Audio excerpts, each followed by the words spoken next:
Hello guys, एक बार फिर से आपका हमारे YouTube चैनल मैथ्स साइंस वाला में स्वागत है। मैं आपको इस प्यारे से वीडियो में बताने वाला हूँ कैसे न्यूमेरिकल लगाएं, चाहे क्लास 9th का हो, चाहे 10th का हो, चाहे 11th का हो, चाहे 12th का हो। कैसे लगाना है देखो ध्यान से, कैसे लगाना है। हमको न्यूमेरिकल दिया है, एक अवतल दर्पण है जिसकी फोकस दूरी 10 सेंटीमीटर है। कोई वस्तु है जो दर्पण से 15 सेंटीमीटर की दूरी पर रखी हुई है। तो बताइए उस वस्तु का प्रतिबिंब दर्पण से कितनी दूरी पर बनेगा। हमारे क्लास 10th का न्यूमेरिकल है, लेकिन क्लास का मायने नहीं रखता है। देखो न्यूमेरिकल लगाने का तरीका है। तो जो पहले आपको न्यूमेरिकल अच्छे तरीके से पढ़ना है, एकदम अच्छे तरीके से, कम आपको 3 से 4 बार आपको न्यूमेरिकल पढ़ना है। 3 से 4 बार आपको न्यूमेरिकल पढ़ना है, ठीक है। 3 से 4 बार न्यूमेरिकल पढ़ना है। फिर आपको उसको ध्यान से पढ़ते हुए जो जो उसमें दिया रहेगा उसका मान लिख लेना है, ठीक है। उसका मान लिख लेना है, जो दिया रहेगा, ठीक है। जो दिया हो उसको लिख लेते हैं। क्या करते हैं, उसको लिख लेते हैं, ठीक है। उसको लिख लेते हैं।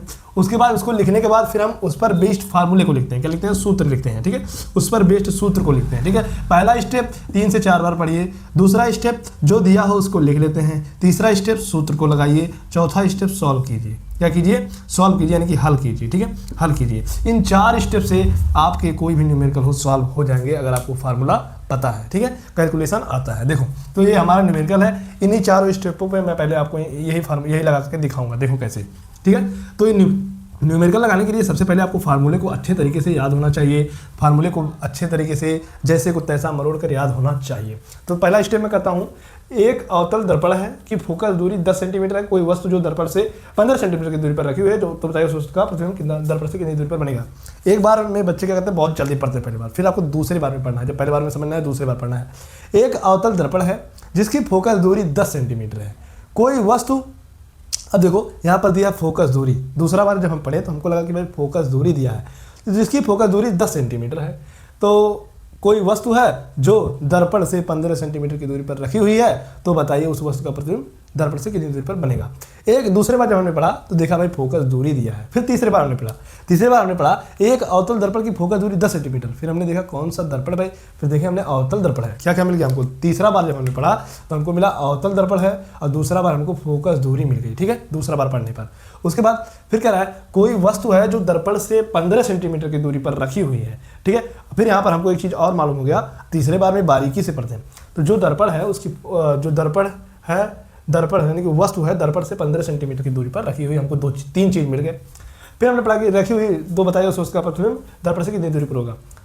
तीसरे बार हमने पढ़ा तो हमको 3 चीज़ें मिल गई, 1, 2 और 3। फिर एक बार पढ़ेंगे, एक अवतल दर्पण है कि फोकस दूरी, ठीक है, कोई वस्तु है 10 सेंटीमीटर, कोई वस्तु है जो दर्पण से 15 सेंटीमीटर की दूरी पर रखी हुई है। तो बताइए उस वस्तु का प्रतिबिंब दर्पण से कितनी दूरी पर रखेगा। तो हमको चौथा स्टेप मिल गया, वस्तु का प्रतिबिंब ज्ञात करना है। क्या है, वस्तु का प्रतिबिंब ज्ञात करना है। पहला स्टेप कोई भी न्यूमेरिकल हो आपको 3 से 4 बार पढ़ना है, ठीक है। 3 से 4 बार पढ़ना है, जो उसमें दिया है उसको 3 से 4 बार छान के पढ़ना है। फिर आपको लिखना है, जो दिया है उसको लिख लेंगे। हमें पहला क्या दिया है, पहला हमको दिया है अवतल दर्पण, तो लिखेंगे अवतल दर्पण, अवतल दर्पण से, ठीक है। अवतल दर्पण से लिखेंगे या अवतल दर्पण ही लिख देंगे, कोई बात नहीं है। आपको लिखना है अवतल दर्पण, ठीक है। क्या लिखना है, अवतल दर्पण। अवतल दर्पण लिखने के बाद फिर आपको देखना है कि दिया है फोकस दूरी, ठीक है। तो लिखेंगे फोकस दूरी, फोकस दूरी। तो फोकस दूरी हमको कितना दिया है, ठीक है। फोकस दूरी को स्मॉल एफ से प्रदर्शित करते हैं। फोकस दूरी हमको दिया है 10 सेंटीमीटर। क्या दिया है, 10 सेंटीमीटर। अभी आपको केवल ध्यान से सुनना है, कहाँ पर क्या होगा मैं जानता हूँ।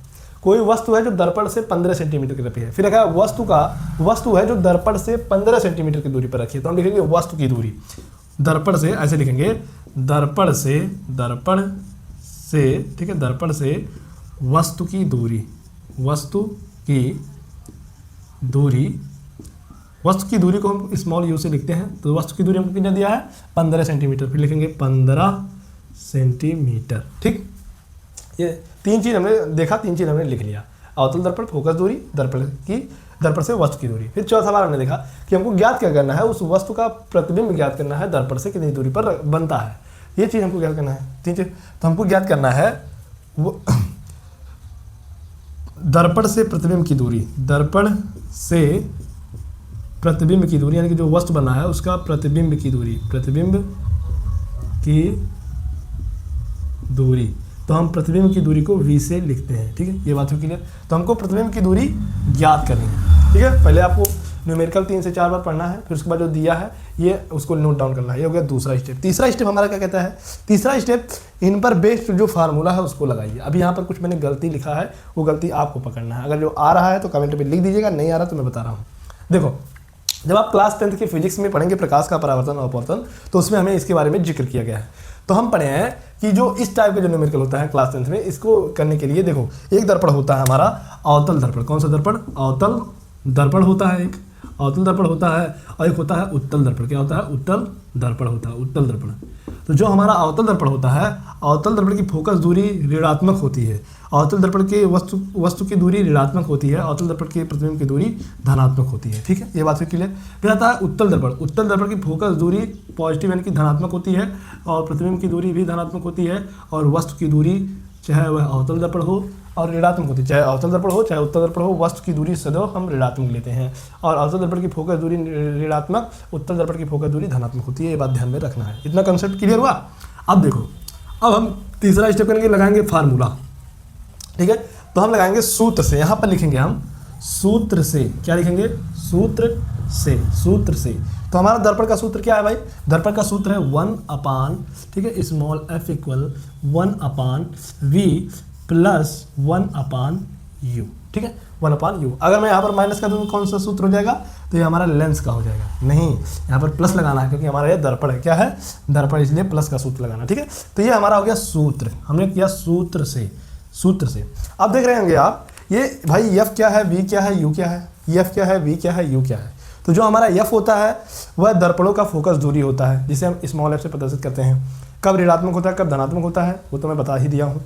उसके बाद देखो, जो v होता है, यह दर्पण से जो वस्तु का प्रतिबिंब बनता है उसके बीच की दूरी को हम v से लिखते हैं। ठीक है, और जो u होता है, u को हम, जो हमारा दर्पण से वस्तु की दूरी होती है, उसे हम u से प्रदर्शित करते हैं। ठीक है, f क्या है, v क्या है, u क्या है? ये दर्पणों की दूरी, प्रतिबिंब की दूरी, वस्तु की दूरी, फोकस दूरी, इनको हम ऐसे प्रदर्शित करते हैं सूत्र में। दर्पण कौन सा होता है, वह मायने रखता है हमारे चिन्ह। देखो, हमने लिखा है अवतल दर्पण, तो अवतल दर्पण की फोकस दूरी क्या होती है? ऋणात्मक। तो इसलिए जो मान है यह क्या हो जाएगा? ऋणात्मक हो जाएगा। तो यहाँ पर हो जाएगा, क्या हो जाएगा? 10 की जगह पे -10 सेंटीमीटर हो जाएगा।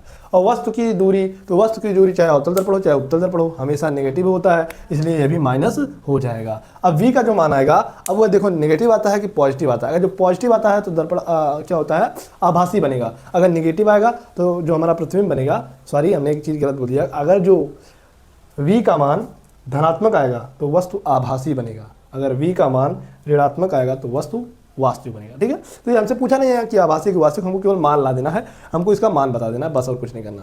तो हमने सूत्र 3 स्टेप हो गया। पहला हमने 3 से 4 बार पढ़ना है, उसके बाद हमको जो दिया उसको लिखना है। तीसरा स्टेप है उस पर बेस्ड फार्मूला लगाना है। फिर जो दिया है उसमें फार्मूले के स्थान पर रख देना है। हमको क्या दिया? f का मान दिया है, u का मान दिया है, हमको b का पूछा है, तो आपको v का मान निकाल देना है। तो हम इधर लगाएंगे, अब क्या करेंगे? इधर लगाएंगे।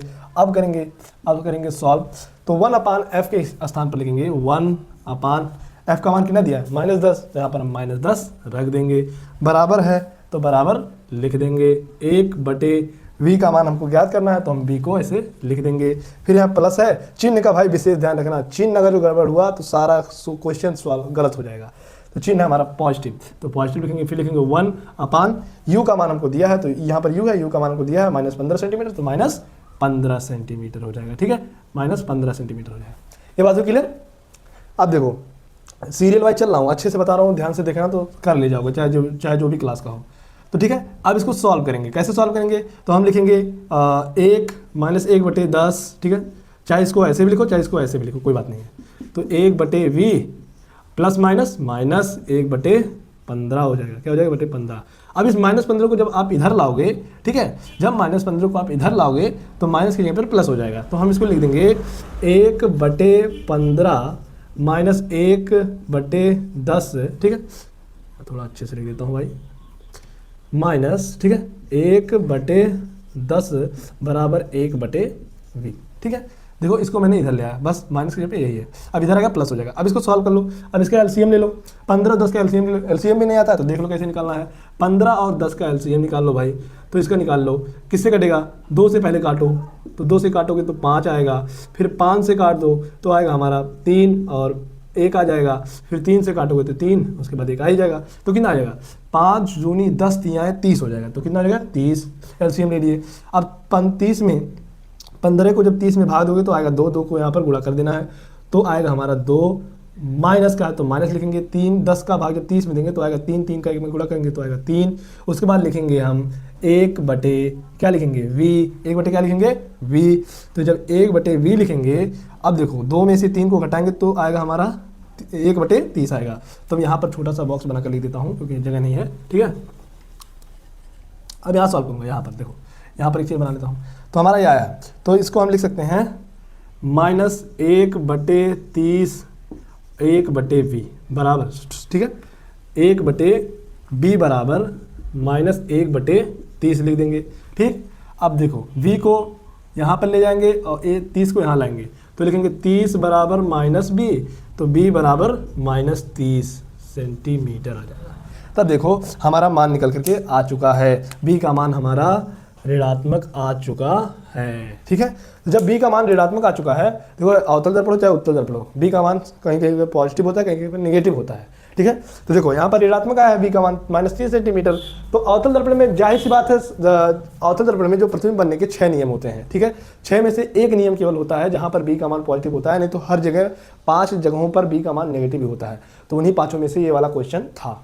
तो b का मान माइनस 30 आ चुका है, तो हमको केवल अतः हम लिख सकते हैं। अब इतना सॉल्व करने के बाद ऐसे छोड़ मत दीजिएगा, यहाँ पर लिख दीजिएगा आंसर। नहीं, आपसे क्या पूछा है, वस्तु का प्रतिबिंब दर्पण से कितनी दूरी पर बनेगा। तो आपको लिखना है, आपको यहाँ पर लिखना है अतः, ब्लैक पेन से, ठीक है, अतः